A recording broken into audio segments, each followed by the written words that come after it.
Hello and welcome to Travel Beans. I'm Alex and this is Emma. And today we want to show you what it's like to go on the longest railway in the world. This episode is the next part of our series where we're looking back over our 5-year roller coaster journey to full-time travel.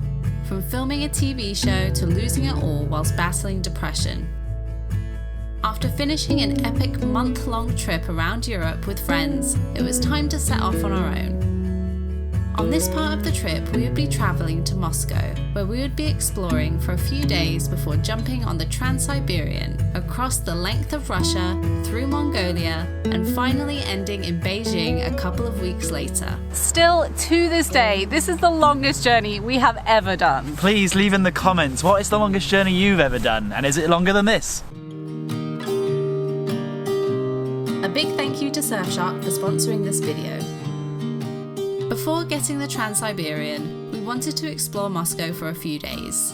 Rather than staying in a hotel, we decided to use couch surfing for the first time after getting in touch with a camera-shy but incredibly friendly couple who hosted us at their place and even took us on a night tour of the city.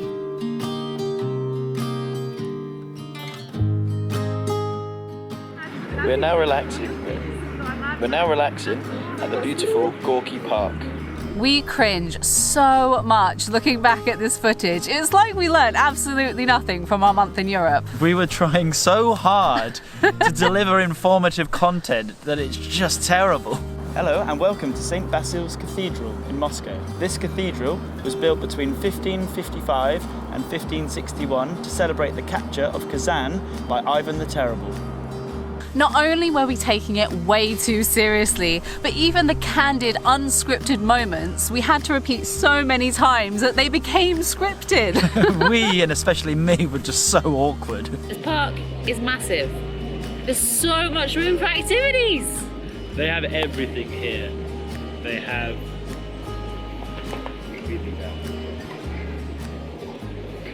We definitely didn't do Moscow justice and would love to go back again and explore it properly. Although something I remember vividly is how awesome Gorky Park was and how surprisingly beautiful the metro stations were. The journey from Moscow to Beijing is 7,621 kilometers and would take 6 nights of doing it all in one go. So we decided to break up the journey with some stops along the way. Before we go any further, we would like to thank today's sponsor for the video, Surfshark.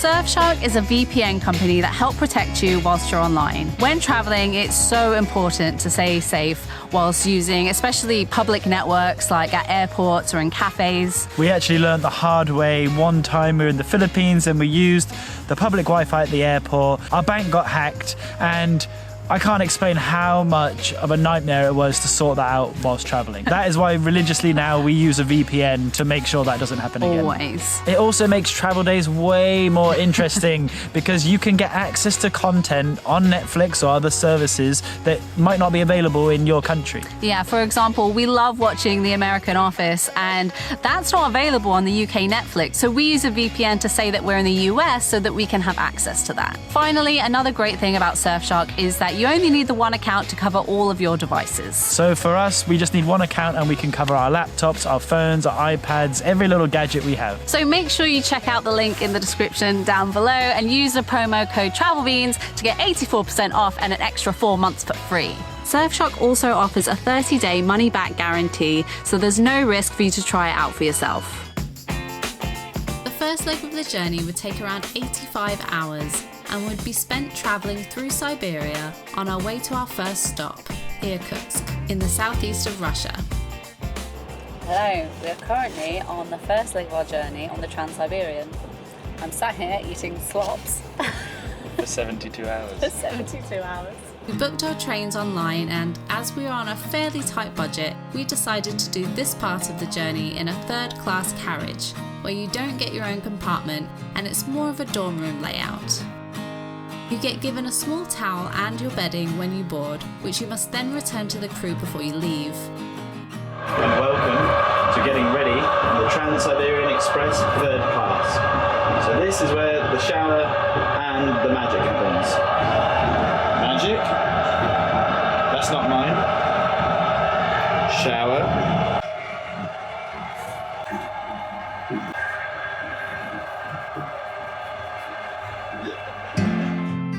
shower situation isn't the only thing to prepare yourself for when doing this journey.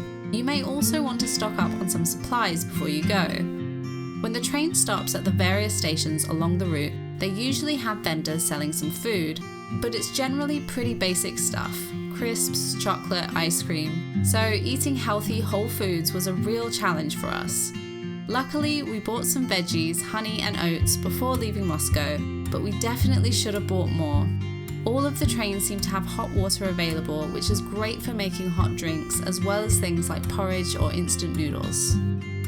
As we would be spending more than 3 days on this train and crossing 5 different time zones, the next few days were a bit of a blur, with lots of reading, tea drinking, watching the passing scenery, and attempting to communicate with our neighbours. The language barrier in Russia was a big one for us. We'd never been to any country like it, and the language was so different.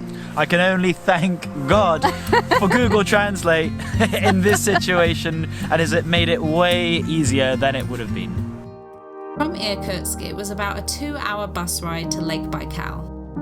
This is the biggest lake in the world. And holds a fifth of the world's freshwater. This lake is really crazy for the senses because it's just a mirror of the sky, so you can't see where the horizon ends or starts. Everything looks like it's hanging mid-air. It's very strange. We spent a few days here hiking, cycling, and exploring the area. After 85 hours on a train, the fresh air and endless nature to explore felt really good.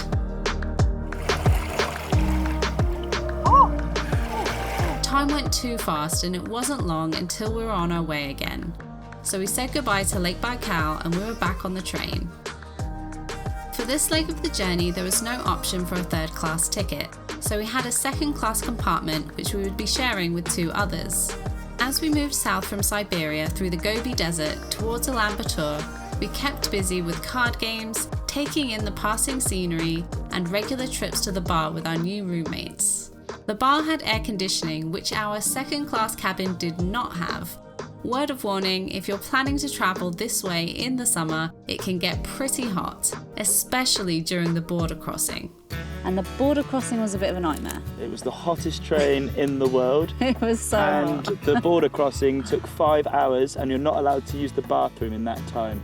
So it was challenging. Yeah, it wasn't great, especially because you're drinking so much water because you're so hot. And then you get there and they tell you you can't use the toilet. Once arriving in Ulaanbaatar, we booked onto a tour with 2 others we met at our hostel and set off the following day. And then now we're on a trip for 3 days in the desert, and we're staying with a local family in a ger. This is a traditional house that the nomadic Mongolian people use. It's very interesting. It's amazing how they can pack them up so quickly and move on to the next site. They stay no longer than 3 months in the same site. The journey here was so bumpy.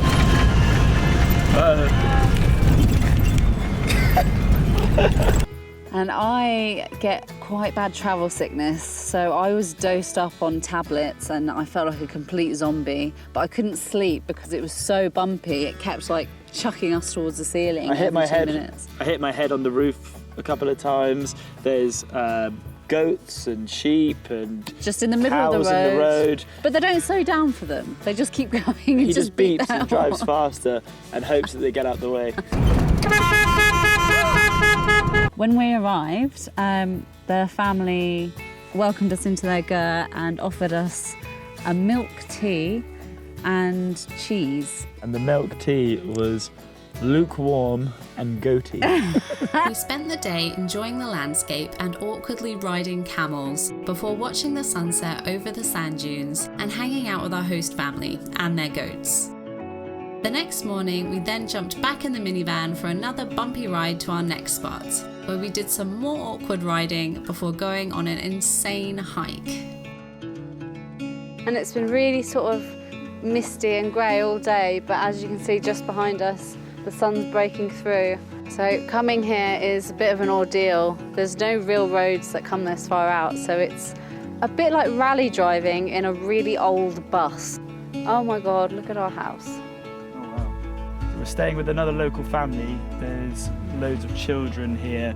They're in amazing moods. One of the kids has just ridden off to go and get the livestock back that's just sprawled across these lands, as everything is semi-wild. They let it roam and then they just go off to go and find it. So the little boy has gone off on the horse to try and reel them back in. He must be about 7 years old. As you can see, we're wearing traditional Mongolian clothes. This is what the people in our ger are wearing, and we look pretty good. As you can see, you've got Sergeant Pepper and Obi-Wan Kenobi.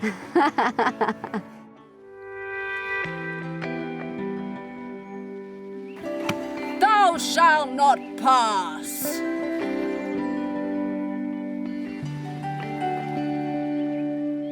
We spent 2 days with our new host family, enjoying horse rides through the vast landscapes during the day and the warmth of our ger at night, thanks to the goat poo fires. After 3 days, we returned to the city where one beer led to a night of karaoke.